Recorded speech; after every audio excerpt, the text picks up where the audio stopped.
Hey, this is Jeff. How's it going? I just wanted to come to you guys today and kind of give you a little encouragement.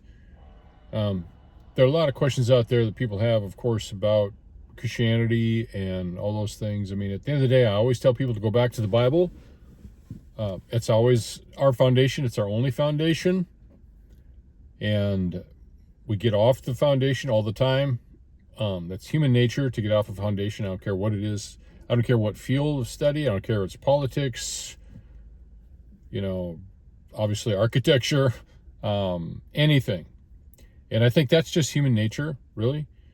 I think it's also just kind of the natural way things are is, in this life, in this world, just physically on the globe. I mean, just things get off center more and more. So we always have to keep coming back, resetting up what is the foundation. And the foundation for our faith is the Bible.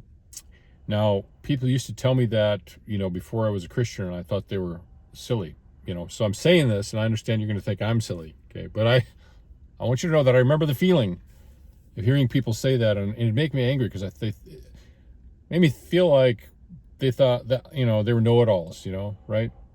And that they had some truth that the rest of us didn't have, I don't know. So now I understand when people think that way, and I also probably over-explain myself to let you guys know I do not think that.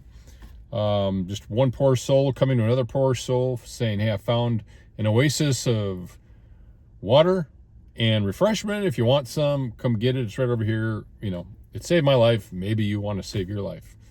That's how I'm coming to people with this whole thing, So, and I'm not going to give this whole thing today about the Bible, but other than I just want to kind of say that when we get off, there's so many other things we just start to let in, and people get in trouble, churches get in trouble, denominations get in trouble, ministries get in trouble, ministers get in trouble, popes get in trouble, bishops get in trouble, priests get in trouble, pastors get in trouble, right?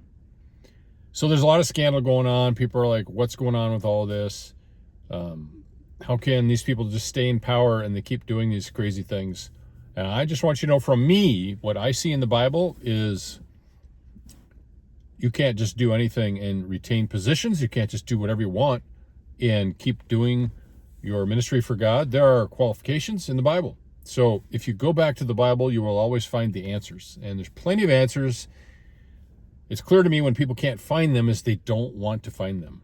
When you want something else to be your experience, not what the Bible says, of course you don't want to hear anyone quote the Bible, right? And now, if you're a legit Christian minister, Christian pastor, you will want the Bible. You may not be happy about it, but that is one of the signs that someone is truly has Christ in them, is if they are truly sorry for how their actions hurt others. When they're sorry because they got caught and they want to get back and get their power, and they really don't care about how they hurt that other person, that's a good sign that they do not have Christ in them. Maybe they did, but I don't see that as somebody that has anything like Christ. In fact, they've got a lot of bad inside they've got to deal with, and that's on them. And a lot of, and I've helped a number of ministers get over something, and they go through a process of restoration. It takes years, just to let you know. Even divorce, like even just a fling one time. If you're a minister, I'm talking now. I'm not saying a general Christian has the same journey, because I don't think they do. But a pastor, a priest, come on. If you fall into anything of any kind of sin of any measure, you need to take a year or two off and just get reset, and that year or two is not meant to be a penalty. If you look at it as a penalty, again, you're looking at it from your own fleshly, carnal desire to get whatever it is you want.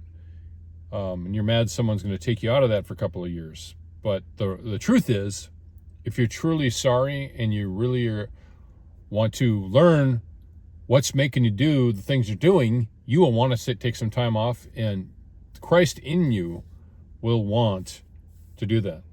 So that's, I guess, my At any one of these issues is going to go a long way on. There's a trail that every single issue can go through. There's a 101 of everything, a 201 and a 301 and a 401. I always say, just like if you go to college and you can't understand the 301 if you haven't taken 201, and you can't understand 201 if you haven't taken the 101. I really believe that, and I don't believe that just because I've taken 401 level theology courses, right? Or even other fields of study. And by the way, you don't need to take a course. There are some people that have all these degrees and they studied for about an hour and they never got into that topic again. All they did is pass the test. They don't have any measure of knowledge. They don't remember a lot of the truth about that. And they couldn't repeat. They'd need to go back and study and dig out a bunch of notes. And now that's something we all need to do. But I'm just saying,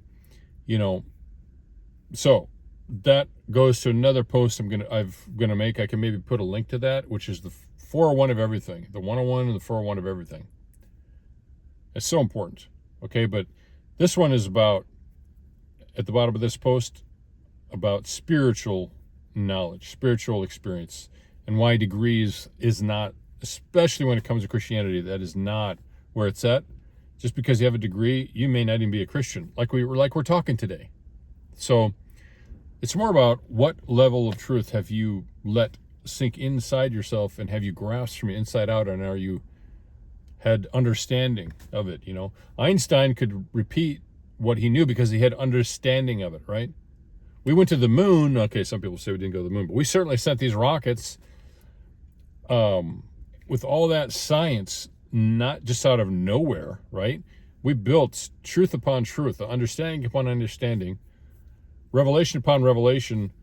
We got the 101, and then we got the 201, and we got the 301, and then we got the 401 of rocket propulsion, correct? Now someone else can go copy that, like Elon Musk. But again, he had to do the same thing. He couldn't just rely on somebody else's thing. He had to understand it for himself if he was going to be any part of making that rocket. So those are the people we want. The people, no matter what it is, we want the people that they can't just like quote some, facts to you, but they understand the 101, 201, 301, and 401 of that thing enough that they could do it themselves, right? My dad got the 401 of cars. He could build a car out of scratch, out of nothing, and sometimes he did that. He liked to do that a few times. I couldn't. That was not me at all. I didn't even want to know about cars, and I certainly could not do that because I did not have the 301 or even the 201. I did have the 101 about cars, and that's kind of where I stayed because you can't learn everything about everything, right?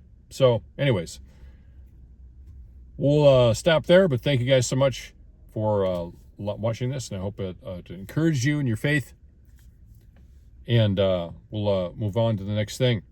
So make sure to like if you like this content, subscribe so you can get notified, hit the notification bell so you can get notified next time we have more info on this topic, okay? God bless you, you're loved. We'll see you next time. Bye-bye.